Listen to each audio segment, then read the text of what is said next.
नमस्कार मंडळी, मी उज्ज्वला पाटील आणि आज मी विनंती करायला आली आहे की आपलं एक छोटंसं बाळ आहे, 2 वर्षाची परी आहे. निशा पाटील एका आजाराशी लढा देते, स्पायनल मस्क्युलर ॲट्रॉफी. हा ॲक्च्युली रेअर जेनेटिक डिसीज आहे.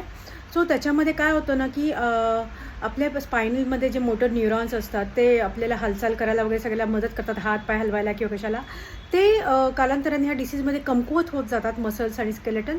त्यामुळे ते व्यक्ती तीच हालचाल करू शकत नाही, जास्त चालणं वगैरे त्रासदायक असतं आणि ह्याचा खर्चही रेअर डिसीज असल्यामुळे त्याचा खर्चही खूप आहे. करोड्समध्ये त्याचा खर्च आहे, त्याचा औषधाचा खर्चसुद्धा तेवढाच आहे. सो ह्याची एक डोसची एक बॉटल जवळपास 6-7 लाखाच्या आसपास त्याचा खर्च आहे. सो असं जर वर्षाला 12 बॉटल्स तिला द्यायचे असतील, जवळपास 86-87 लाख रुपये तिला त्याचा खर्च आहे. असा खर्च तिला 5 वर्षासाठी ह्याची ट्रीटमेंट करायची आहे. सो तिला हा सर्वसामान्यांच्या आवाक्याबाहेरचा खर्च आहे. त्यामुळे तिलाही आपली गरज आहे.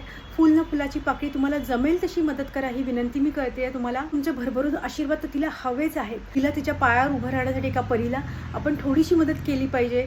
जी पण शक्य होईल तुम्हाला, जीही शक्य होईल, मोठीच गरजेची नाही, जी पण शक्य होईल ती मदत तुम्ही करा. तुमच्या जवळपास जे कोणी असतील त्यांनाही सांगून थोडीशी अजून मदत तिला मिळेल असा आपण प्रयत्न करूया. मी ह्याच्यावर तुम्हाला स्कॅनर देते आहे, तर त्याच्यावर तुम्ही स्कॅन करून तिला हेल्प करू शकता. आणि दुसरी गोष्ट म्हणजे त्यांनी ह्या सगळ्या गोष्टी चेक करण्यासाठी तिचा एक पेज बनवलं आहे इंस्टाग्रामवर, दॅट इज जेनिशा पाटील 2025. तुम्ही तिथे जाऊनसुद्धा चेक करू शकता. आणि सगळे पैशाचे होणारे व्यवहार हे ट्रान्सपरंट आहे. सो काही डाऊट नाही त्याच्याबद्दल. फक्त एक कळकळीची विनंती की एका छोट्या बाळाला त्याच्या पायावर पुन्हा उभं राहण्यासाठी आपली मदत हवी आहे आणि आपण सगळे मिळून तिला मदत करण्याचा प्रयत्न करूया.